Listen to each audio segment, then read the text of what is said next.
ok ស្ដីនឹងគ្នាជាមadmin ទេជាមួយនឹងរឿងគុកតករបស់យើងដែលជាភាគបន្តដែលគឺជាភាគទីម៉ាននេះផ្លេចបាត់ទៀត no មិនមែនភាគអីគឺចំពោះទី5យ៉ាហើយ admin ក៏chia sẻចំពោះរឿងការកាត់អស់ក្នុងទៅរកសេចក្ដីស្រឡាញ់គឺ admin អត់តន់ចេញទៀតហើយព្រោះថាវាមានបញ្ហាបច្ចេកទេសអ៊ីនធឺណិតតិចតួចចឹងទៅគឺមិនអាចមើលរឿងនឹងតបានទេចឹង admin សូមពន្យាពេលទៀតហើយadmin ក៏សូមchia sẻទៅជាមុនព្រោះថា admin នៅផ្ដាសាយអត់តន់ជាចឹងទៅនៅអើយវានិយាយលើកនេះ admin ចេញរឿងតាមមួយភាគអីព្រោះថា admin ចង់ធ្វើមួយថ្ងៃហ្នឹងពី3រឿងអីចឹងទៅព្រោះថាកុំឲ្យគ្នាយើងដាច់ភាគច្រើនពេក admin ពេលខ្លះបាត់ចង់មួយខែអីវ៉ាន់មិនមកវិញហើយចង់មកវិញនឹងវាចង់ផ្លេចសាច់រឿងខ្ទេចអស់ហើយលីងសំខាន់ channel នេះគឺ fan រឿងផ្សេងគ្នាទាំងអស់មានអ្នក fan រឿងអីគេនេះផងរឿងនោះផងរឿងនេះផងចឹង admin អត់ចង់ឲ្យគ្នាយើងដាច់ភាគច្រើនចឹងទៅក៏គាត់ថាធ្វើមួយថ្ងៃពី3រឿងហ្មងទៅចឹង admin ក៏មានអីនិយាយដែរយើងយកដល់ស្រីហ្នឹង let's go ដើមរឿងគឺនៅពេលដែល Alpha របស់យើងហ្នឹងគឺបានប្រឡំខ្លួនមកជួបជាមួយនឹង Zane យ៉ាចង់ភ្លេចឈ្មោះអប៉ហ្នឹងបានឲ្យ Zane យើងស្រែខ្លាំងចង់ឲ្យផងផុសរបស់អ្នកហ្នឹងលឺហ្នឹងប៉ុន្តែ Zane របស់យើងក៏បានគិតថាចេះអូបើអាប៉ហ្នឹងមកប្រកាសជាខ្វះគេងាប់ហើយអញវាមិនខ្វះគេទេវាអាចនឹងខ្ទុះវាមានទាំងមូលបានដែរដឹកនេះនឹងអាប៉ហ្នឹងគឺបានចង់បបួល Zane របស់យើងនឹងស៊ីបុកលហងអីចឹងណាគេលេងស៊ីស្វាយគេទៅលន់ស្វាយ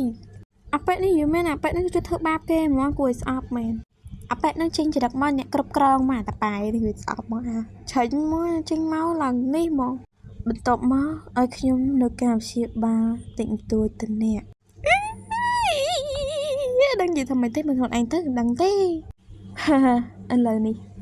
គីមីអ៊ីតូចឹងអីចឹងគីមីអ៊ីតូហើយគេពងអេមីតូណាទៅប្រេះហើយចឹងនេះបើយើងក៏បានសម័យទៅអត្តតកាគឺនៅពេលដែរឪពុករបស់គាត់ហ្នឹងគឺបានការពារគាត់ពីអាហ្វាបកាច់នោះដោយឲ្យអាប៉ែហ្នឹងគឺដកដៃចេញពីកូនប្រុសគាត់ទៅហើយឪពុករបស់គាត់ហ្នឹងក៏បាននិយាយថាសានេកុំខ្លាចអីគាត់នឹងលក្ខណៈថាផ្ដល់ផ្ទះថ្មីនិងប្រពន្ធថ្មីឲ្យអូច្រឡំប្រពន្ធថ្មីម្ដាយថ្មីដល់នេះសានេយើងកាលនោះនៅក្មេងជាអាតាមឪទៅប៉ុន្តែឥឡូវនេះគឺយើងមិនដឹងថាឪពុករបស់សានេយើងគឺទៅណាទេយើងមិនដឹងតែសោះហ្មងដោយសារខ្លាចគ្នាយើងផ្លេចមូលហេតុដែលឪពុករបស់សានេគឺបាត់ខ្លួនអាសារតែការចាប់ប្រកាន់ថាគាត់គឺបានប្រព្រឹត្តអក្រក់កម្មទៅលើណាគេម្នាក់អីចឹងណាហើយសានេរបស់យើងក៏មិនជឿថាពុកគាត់ធ្វើចឹងដែរអញ្ចឹងឪពុករបស់នេះគឺជា John ដែលគឺជាប្រធានក្រុមចុះខ្ញុំធ្លាប់ដោះស្រាយជាមួយនឹងពួក January ពីមុនមកខ្ញុំអាចជួយអ្នកស្វែងរកឪពុករបស់អ្នកបានតើអ្នកនឹងមកតាមខ្ញុំទេចឹងអាប៉ែនេះចង់ប្រើប្រាស់ទូប្រើរបស់យើងដើម្បីរកឪពុករបស់ទូប្រើយើងហ្នឹងគឺចង់ធ្វើអីទេវាផ្លេចបាត់ហ៎តែប្រហែលជាការសងសឹកថាបានឯថាការពីមុនឪពុករបស់គាត់ហ្នឹងគឺបានធ្លាប់ធ្វើបាបអាប៉ែហ្នឹងអ្នកគួរតែរៀបចំចិត្តរបស់អ្នកឲ្យលឿនជាងនេះបន្តិចទៀតប្រហែលជាបន្តិចទៀតបងប្រុសរបស់អ្នកនឹងត្រឡប់មកវិញបើយើងកន្លែងទៅមើលដៃរបស់សានេរបស់យើងវិញគឺបានទាញអាវុធដើម្បីមកប្រឆាំងជាមួយអាប៉ែហ្នឹងដោយសានេគាត់ថារីហើយនឹងបងប្រុសរបស់គាត់បងប្រុសរបស់គាត់មិនឈ្មោះរីអាប៉ែអាហ្វានៅជាមួយនឹងរីហ្នឹងគឺរួមកំណត់គ្នាហើយតប៉ែว่าច្រឡំទួលរហូតចឹងអូយសុំជាស្រីណាស់គ្នាឆ្វាច់អូយប៊ីដាច់ដៃលបយកាច់អូតាកូនតូចរបស់ខ្ញុំគឺមិនចាត់ទុកខ្ញុំជាមេទេមែនទេអូយគួរអាណិតប៉ុណ្ណាឆាប់បិទមាត់ដល់សម្ពុយរបស់អ្នកចេញនោះ